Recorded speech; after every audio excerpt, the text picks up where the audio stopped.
कृष्ण गुरु सेवाश्रम में जुटे आप सभी संतों, मनीषियों और भक्तों को मेरा सादर प्रणाम। कृष्ण गुरु एक नाम अखंड कीर्तन का यह आयोजन पिछले 1 महीने से चल रहा है। मुझे खुशी है कि ज्ञान, सेवा और मानवता की जिस प्राचीन भारतीय परंपरा को कृष्ण गुरु जी ने आगे बढ़ाया, वो आज भी निरंतर गतिमान है। गुरु कृष्ण प्रेमानंद प्रभु जी और उनके सहयोग के आशीर्वाद से और कृष्ण गुरु के भक्तों के प्रयास से इस आयोजन में वो दिव्यता साफ दिखाई दे रही है। मेरी इच्छा थी कि मैं इस अवसर पर असम आकर आप सबके साथ इस कार्यक्रम में शामिल हों।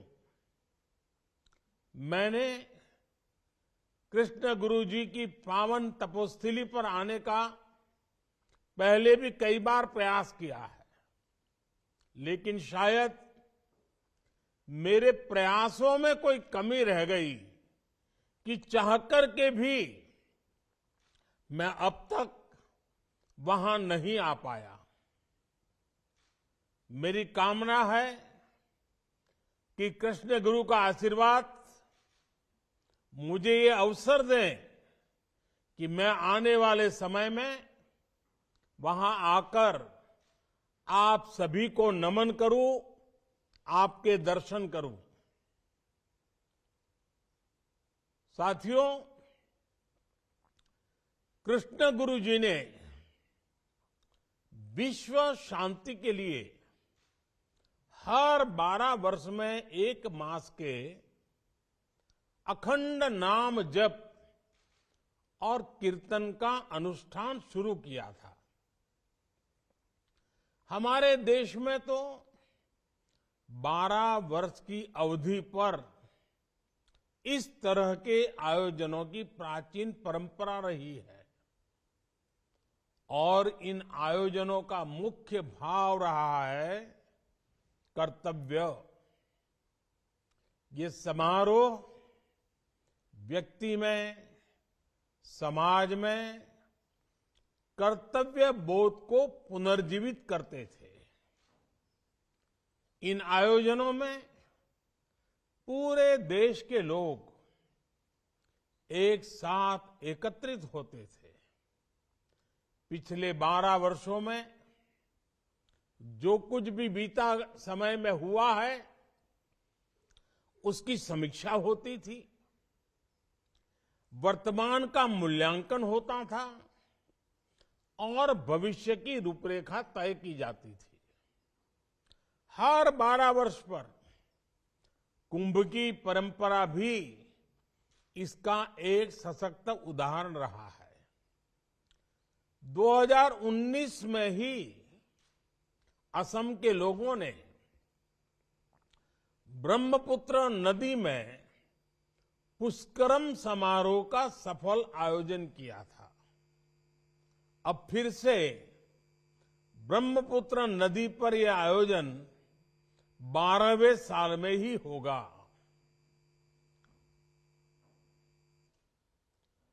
तमिलनाडु के कुंभकोणम में महामाहम पर्व भी 12 वर्ष में मनाया जाता है। भगवान बाहुबली का महामस्तकाभिषेक ये भी 12 साल पर ही होता है। ये भी संयोग है कि नीलगिरी की पहाड़ियों पर खिलने वाला नील कुरुंजी पुष्प भी हर 12 साल में ही उगता है। 12 वर्ष पर हो रहा कृष्ण गुरु एक नाम अखंड कीर्तन भी ऐसी ही सशक्त परंपरा का सृजन कर रहा है। ये कीर्तन पूर्वोत्तर की विरासत से, यहां की आध्यात्मिक चेतना से विश्व को परिचित करा रहा है। मैं आप सभी को इस आयोजन के लिए अनेकों अनेक शुभकामनाएं देता हूं। साथियों, कृष्ण गुरु जी की विलक्षण प्रतिभा, उनका आध्यात्मिक बोध, उनसे जुड़ी हैरान कर देने वाली घटनाएं हम सभी को निरंतर प्रेरणा देती हैं। उन्होंने हमें सिखाया है कि कोई भी काम, कोई भी व्यक्ति न छोटा होता है न बड़ा होता है। बीते 8-9 वर्षों में देश ने इसी भावना से, सबके साथ से, सबके विकास के लिए समर्पण भाव से कार्य किया है। आज विकास की दौड़ में जो जितना पीछे है, देश के लिए वो उतनी ही पहली प्राथमिकता है। यानी जो वंचित है उसे देश आज वरीयता दे रहा है। वंचितों को वरीयता। असम हो, हमारा नॉर्थ ईस्ट हो, वो भी दशकों तक विकास के कनेक्टिविटी से वंचित रहा था। आज देश असम और नॉर्थ ईस्ट के विकास को वरीयता दे रहा है, प्राथमिकता दे रहा है। इस बार के बजट में भी देश के इन प्रयासों की और हमारे भविष्य की मजबूत झलक दिखाई दी है। पूर्वोत्तर की इकोनॉमी और प्रगति में पर्यटन की एक बड़ी भूमिका है। इस बार के बजट में पर्यटन से जुड़े अवसरों को बढ़ाने के लिए विशेष प्रावधान किए गए हैं। देश में 50 टूरिस्ट डेस्टिनेशंस को विशेष अभियान चलाकर विकसित किया जाएगा। इनके लिए आधुनिक इंफ्रास्ट्रक्चर बनाया जाएगा, वर्चुअल कनेक्टिविटी को बेहतर किया जाएगा, टूरिस्ट सुविधाओं का भी निर्माण किया जाएगा। पूर्वोत्तर और असम को इन विकास कार्यों का बड़ा लाभ मिलेगा। वैसे आज इस आयोजन में जुटे आप सभी संतों, विद्वानों को मैं एक और जानकारी देना चाहता हूं। आप सबने भी गंगा विलास क्रूज के बारे में सुना होगा। गंगा विलास क्रूज दुनिया का सबसे लंबा रिवर क्रूज है। इस पर बड़ी संख्या में विदेशी पर्यटक भी सफर कर रहे हैं। बनारस से बिहार में पटना, बक्सर, मुंगेर होते हुए ये क्रूज बंगाल में कोलकाता से आगे तक की यात्रा करने हुए बांग्लादेश पहुंच चुका है। कुछ समय बाद ये क्रूज असम पहुंचने वाला है। इसमें सवार पर्यटक इन जगहों की नदियों के जरिए विस्तार से जान रहे हैं, वहां की संस्कृति को जी रहे हैं। और हम तो जानते हैं, भारत की सांस्कृतिक विरासत की सबसे बड़ी अहमियत, सबसे बड़ा मूल्यवान खजाना हमारे नदी तटों पर ही है, क्योंकि हमारी पूरी संस्कृति की विकास यात्रा नदी तटों से जुड़ी हुई है। मुझे विश्वास है, असमिया संस्कृति और खूबसूरती भी गंगा विलास के जरिए दुनिया तक एक नए तरीके से पहुंचेगी। साथियों, कृष्ण गुरु सेवाश्रम विभिन्न संस्थाओं के जरिए पारंपरिक शिल्प और कौशल से जुड़े लोगों के कल्याण के लिए भी काम करता है। बीते वर्षों में पूर्वोत्तर के पारंपरिक कौशल को नई पहचान देकर ग्लोबल मार्केट में जोड़ने की दिशा में देश ने ऐतिहासिक काम किए हैं। आज असम की आर्ट, असम के लोगों के स्किल, यहां के बैम्बू प्रोडक्ट्स के बारे में पूरे देश और दुनिया में लोग जान रहे हैं, उन्हें पसंद कर रहे हैं। आपको ये भी याद होगा कि पहले बैम्बू को पेड़ों की कैटेगरी में रखकर इसके काटने पर कानूनी रोक लग गई थी। हमने इस कानून को बदला, गुलामी के कालखंड का कानून था। बैम्बू को घास की कैटेगरी में रखकर पारंपरिक रोजगार के लिए सभी रास्ते खोल दिए।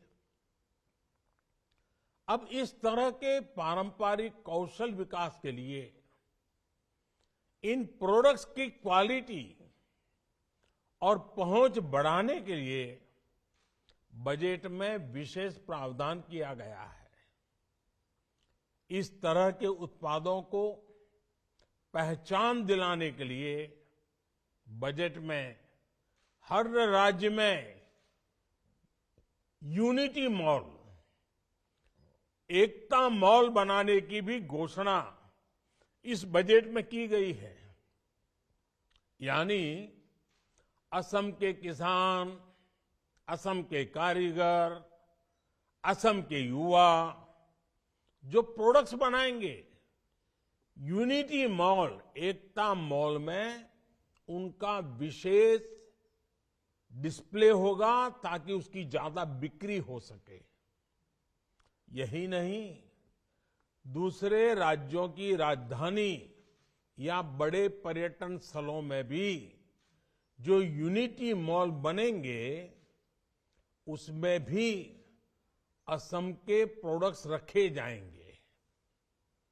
पर्यटक जब यूनिटी मॉल जाएंगे तो असम के उत्पादों को भी नया बाजार मिलेगा।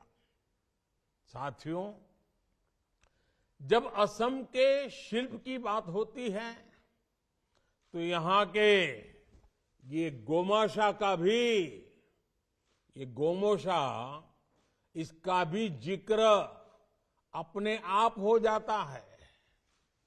मुझे खुद गोमोशा पहनना बहुत अच्छा लगता है।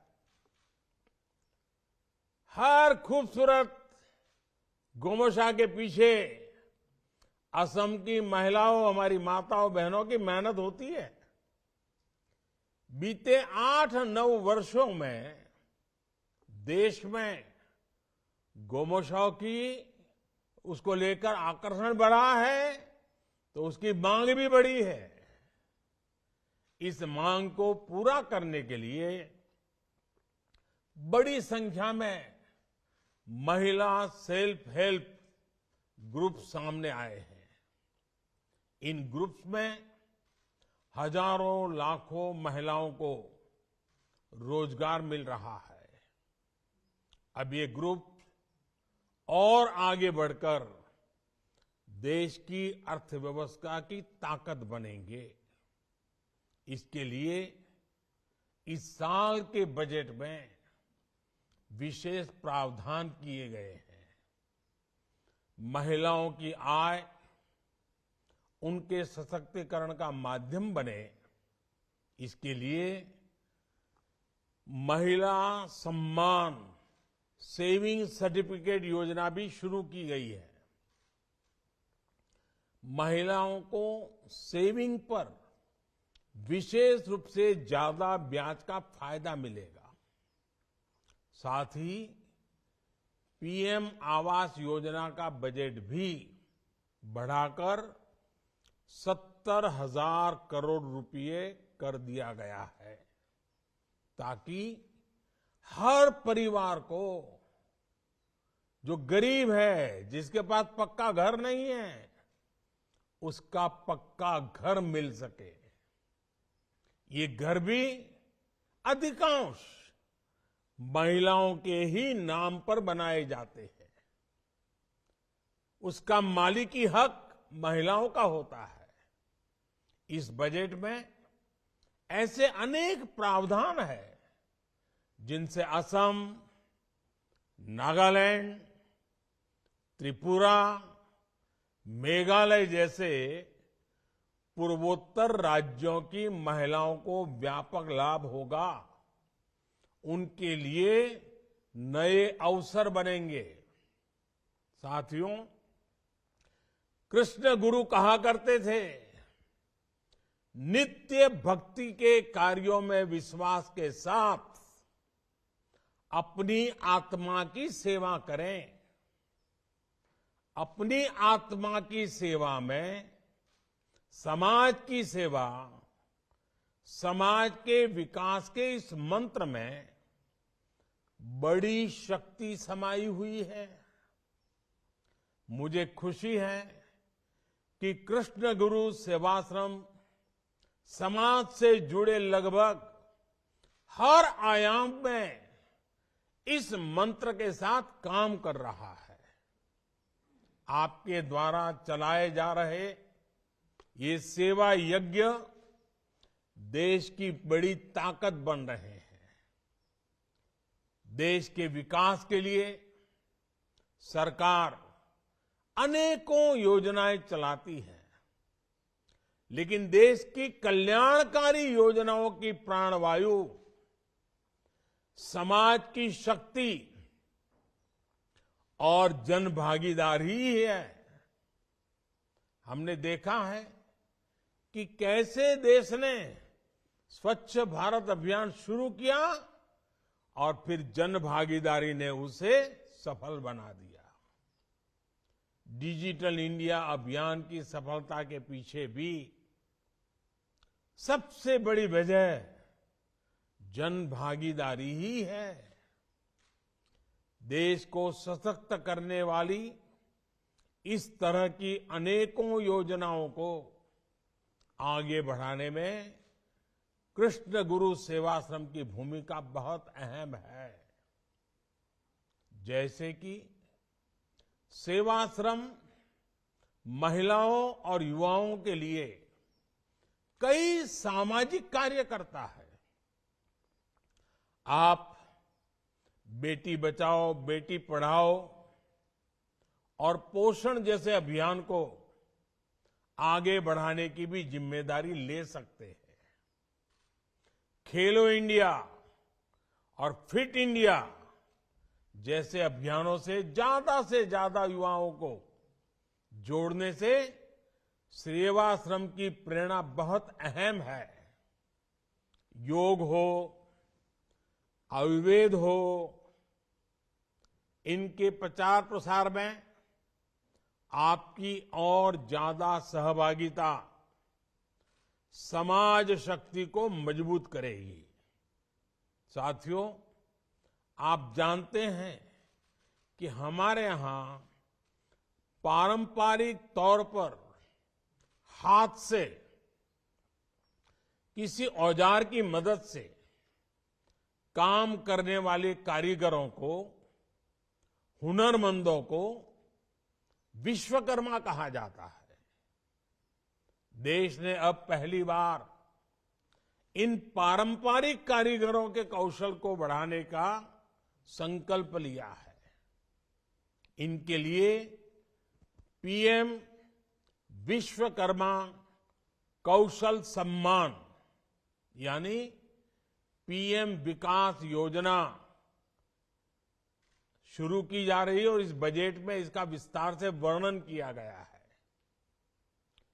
कृष्ण गुरु सेवाश्रम विश्वकर्मा साथियों में इस योजना के प्रति जागरूकता बढ़ाकर भी उनका हित कर सकता है। साथियों, 2023 में भारत की पहल पर पूरा विश्व मिलेट ईयर भी मना रहा है। मिलेट यानी मोटे अनाजों को, जिसको हम आमतौर पर मोटा अनाज कहते हैं, नाम अलग अलग होते हैं लेकिन मोटा अनाज कहते हैं। मोटे अनाजों को अब एक नई पहचान दी गई है।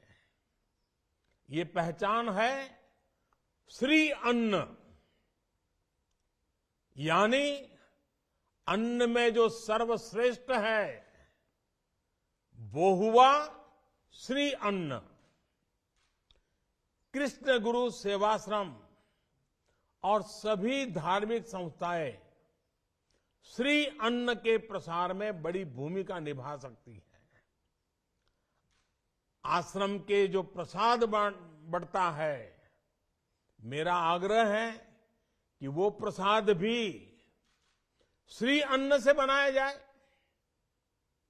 ऐसे ही आजादी के अमृत महोत्सव में हमारे स्वाधीनता सेनानियों के इतिहास को युवा पीढ़ी तक पहुंचाने के लिए अभियान चल रहा है। इस दिशा में सेवाश्रम प्रकाशन द्वारा असम और पूर्वोत्तर के क्रांतिकारियों के बारे में बहुत कुछ किया जा सकता है। नमस्कार, मैं हूं मानक गुप्ता। अगर आपको हमारा ये वीडियो पसंद आया हो तो इसे लाइक और शेयर जरूर करें और हां, हमें सब्सक्राइब और फॉलो करना ना भूलें ताकि आप देश और दुनिया की कोई खबर मिस ना करें। तो जुड़े रहिए हमारे साथ और देखते रहिए न्यूज़ 24।